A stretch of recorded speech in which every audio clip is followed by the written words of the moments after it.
Oi, gente. Eu tô aqui mais uma vez para compartilhar com vocês mais algo que chamou a minha atenção, né? Eu tava lendo um texto sobre métodos de alfabetização e no meio desse texto, algumas frases me fizeram pensar sobre a questão do absoluto. A briga que existe sobre esse é o melhor jeito de ensinar, aquele é o melhor jeito de ensinar, é porque se entende que existe um jeito absoluto. Mas como pode existir algo absoluto se todos nós somos diferentes?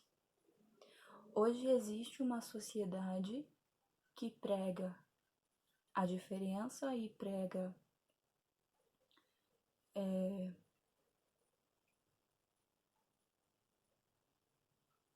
a igualdade como se fossem coisas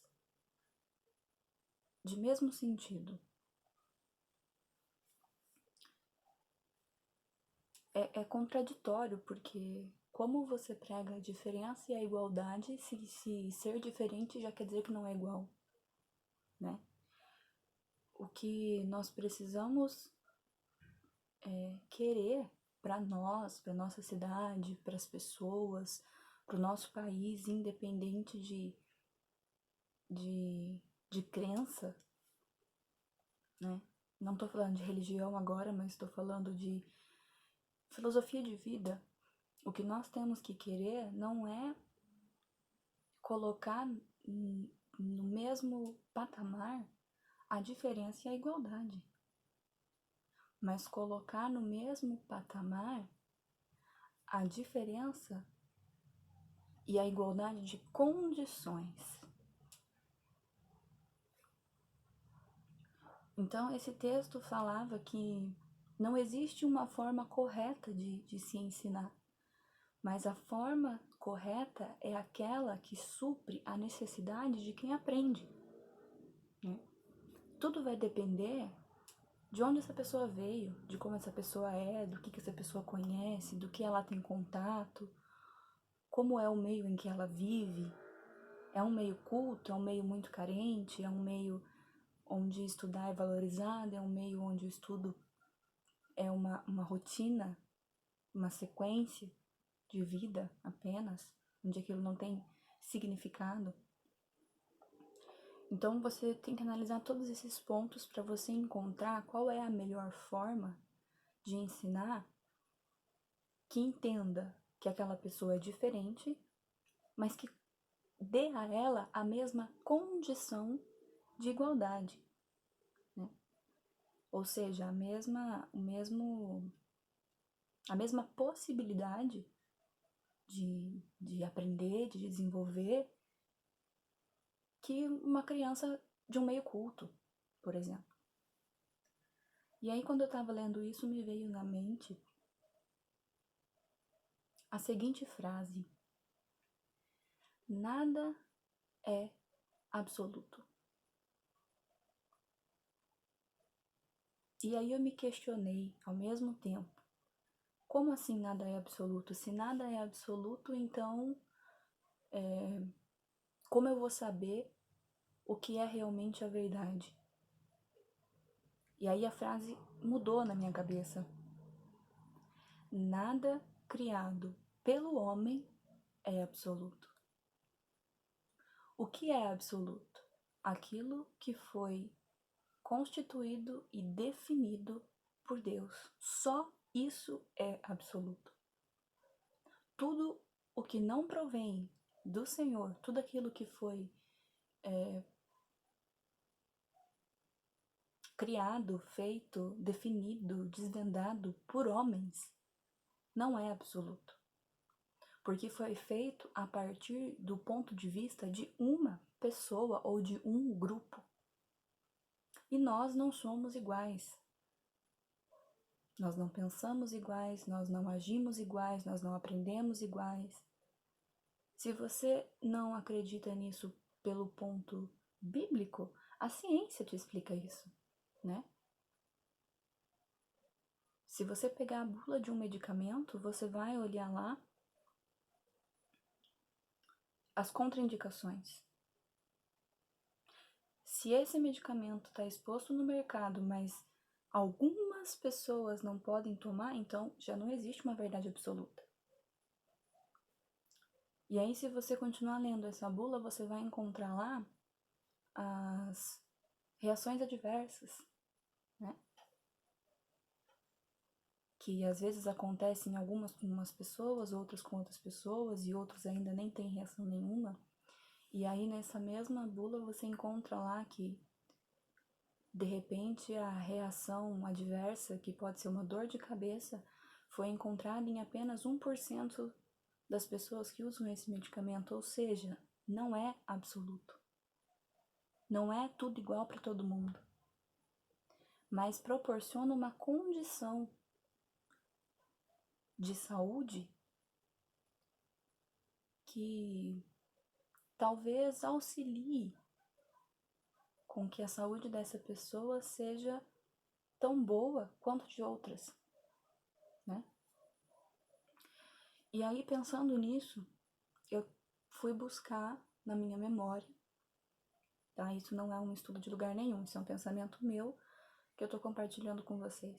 Eu fui buscar na minha memória um texto bíblico que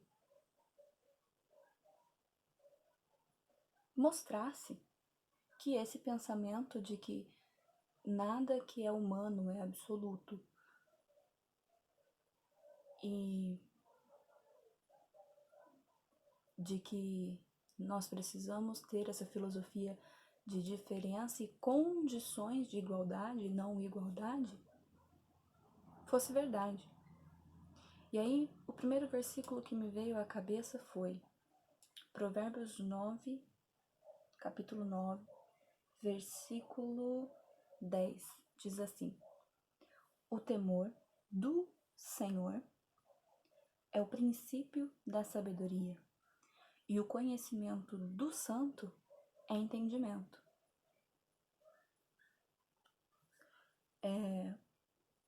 O temor aqui, ele não é medo, ele é respeito, ele é aquela condição de que é a certeza de que apenas aquilo que vem de Deus é absoluto, né? E aí ele fala o conhecimento do santo, e esse santo em letra maiúscula. Então quer dizer que conhecer a Deus é realmente entender as coisas, é realmente compreender. Por quê? Porque só aquilo que vem do Senhor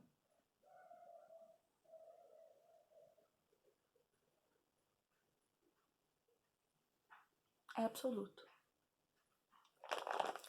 E aí me veio outro texto, que está em João, no capítulo 8. Eu vou ler só um pedaço, mas é uma história que todo mundo conhece, que é a intervenção de Jesus no julgamento de Maria Madalena. Diz assim: Jesus, porém, foi para o Monte das Oliveiras. Ao amanhecer, ele apareceu novamente no templo, onde todo o povo se reunia ao seu redor, e ele se assentou para ensiná-los. O mestre da lei e os fariseus trouxeram-lhe uma mulher surpreendida em adultério. Fizeram-na ficar em pé diante de todos e disseram a Jesus: Mestre, essa mulher foi surpreendida em ato de adultério. Na lei de Moisés, nos ordena apedrejar tais mulheres. E o Senhor que diz? Eles estavam usando essa pergunta como armadilha a fim de terem uma base para acusá-lo. Vamos pegar de novo esse versículo 6. Eles estavam usando essa pergunta como armadilha a fim de terem uma base para acusá-lo. Existia para eles uma verdade absoluta, que era a seguinte: um homem determinado, no caso ali eles estavam usando Moisés, né?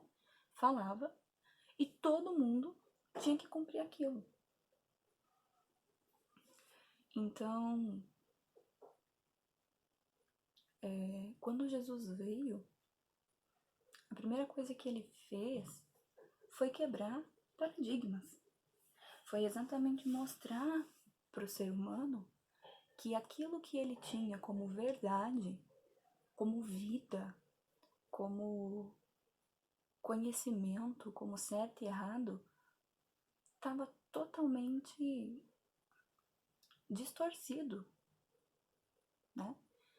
Na verdade, Jesus não veio para confundir, ele veio para esclarecer. Quem estava confusos éramos nós, né? E aí, quando fala assim, quando eles levam aquela mulher, quando eles dizem a lei manda que a gente apedreje, a lei manda que a gente mate, né? Sem conhecer, sem saber quem é a pessoa, o que a levou até ali.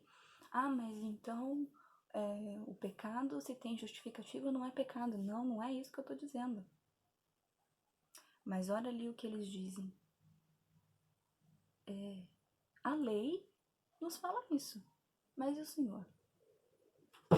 Eu fico imaginando essa cena e eu penso que Jesus olhou dentro dos olhos de Maria Madalena e viu nela vergonha, e viu nela vontade de mudança, vontade de libertação, vontade de condições iguais, que fizesse com que ela, mesmo sendo diferente, mesmo sendo uma pessoa única, pudesse ter uma vida digna, uma vida de honra como todos os outros. E aí eu fico imaginando Jesus analisando aquela mulher. E aí ele diz a história que ele se abaixa e começa a riscar na areia, na terra. E eu fico pensando que Jesus, como homem, quando ele está ali riscando, ele está conversando com Deus e pensando no plano dele de salvação. E aí ele olha para eles e diz, no versículo 7, se algum de vocês estiver sem pecado, seja o primeiro a atirar pedras nela. E aí todo mundo colocou a mão na consciência e percebeu que aquilo que eles tinham como verdade absoluta, na verdade não era assim. Porque por mais que nós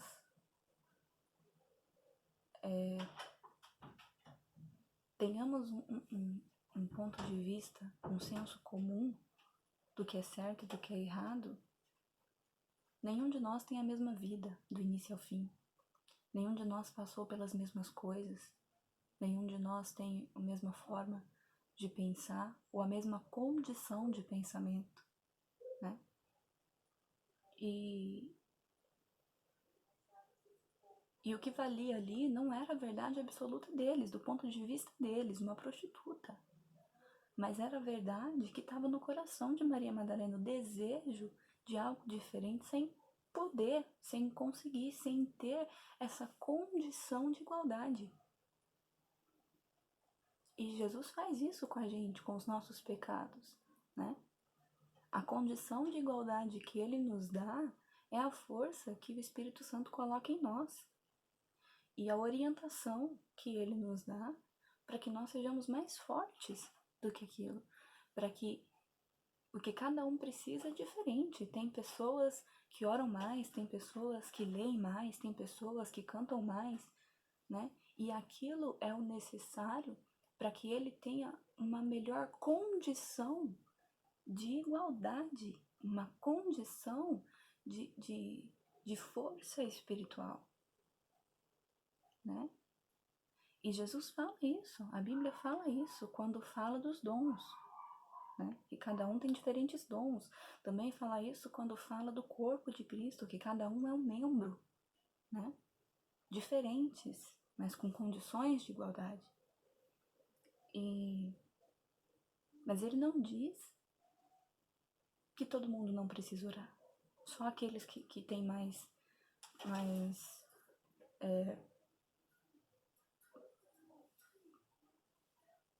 que seja mais inclinado àquilo. Não. Ele fala que todos têm. Só que cada um vai ser de um jeito, né? E a questão da condição não justificar o ato errado, Jesus também falou. Lá no último versículo dessa parte, no versículo 11, diz: declarou Jesus, eu também não a condeno. Agora vá e abandone a sua vida de pecado. Em algumas versões diz, agora vá e não peques mais. Jesus não deixou de ensinar aquela mulher, de mostrar que ela estava numa vida errada. Só que a forma com que ele ensinou, corrigiu, a forma com que ele condicionou a ela essa vida em santidade foi diferente, né? Nós temos que ter uma sensibilidade maior de olhar para as pessoas, de querer sim condições iguais, mas entendendo que somos diferentes, que aquilo que é para você não é para o outro, né? E precisamos sim corrigir, precisamos sim repreender, precisamos sim talvez permitir com que essa pessoa sofra as consequências dos seus atos, sejam elas boas ou ruins. Mas desde que esse ato, esteja dando a essa pessoa condições de se desenvolver, condições iguais, não é só chegar e apontar o dedo, não é isso que vai transformar a vida das pessoas, não é isso. Às vezes, o que transformou a sua vida foi um tapa na cara, mas para o outro, o que transformou a vida foi um abraço. Só que o que levou o tapa na cara precisava daquilo, aquela era a condição que faria ele entender, acordar para a vida. E o que recebeu um abraço, aquela era a condição. A igualdade foi o direito de remissão. Mas considerando que são pessoas diferentes, são propósitos diferentes. Jesus nos amou da mesma forma, mas ele entendeu as nossas diferentes necessidades. Não é ter tudo que a gente quer, porque nem tudo que a gente quer é o que a gente precisa, mas é olhar para o outro, tentando entender a diferença dele. Isso é ter compaixão. Se os medicamentos, a ciência comprova que não agem da mesma forma, se as formas de ensinar, a ciência e a educação comprova que precisam ser diferentes para atender, para atingir aquele ponto específico que a pessoa precisa para se desenvolver. O Evangelho também nos mostra que nós precisamos ter atitudes diferentes. E se a nossa verdade não é absoluta, a única verdade absoluta é a do Senhor, nós precisamos então, antes de falar qualquer coisa, de apontar o dedo, pedir a Deus direcionamento, nos acertar com Ele, orar, jejuar, para que Ele coloque no nosso coração o sentimento correto, nos nossos olhos a visão correta, na nossa boca as palavras corretas, para que nós não sejamos os fariseus, mas para que nós possamos ser como Jesus, quando salvou Maria Madalena. Eu deixo com vocês esse pensamento. A minha verdade não é absoluta, mas foi algo que tocou o meu coração e eu queria compartilhar com você, que isso possa gerar em você, né, esse mesmo questionamento interno que gerou em mim, né, e que isso possa nos fornecer condições iguais de nos tornarmos pessoas melhores. É isso aí. Obrigada, gente. Beijo. Até mais.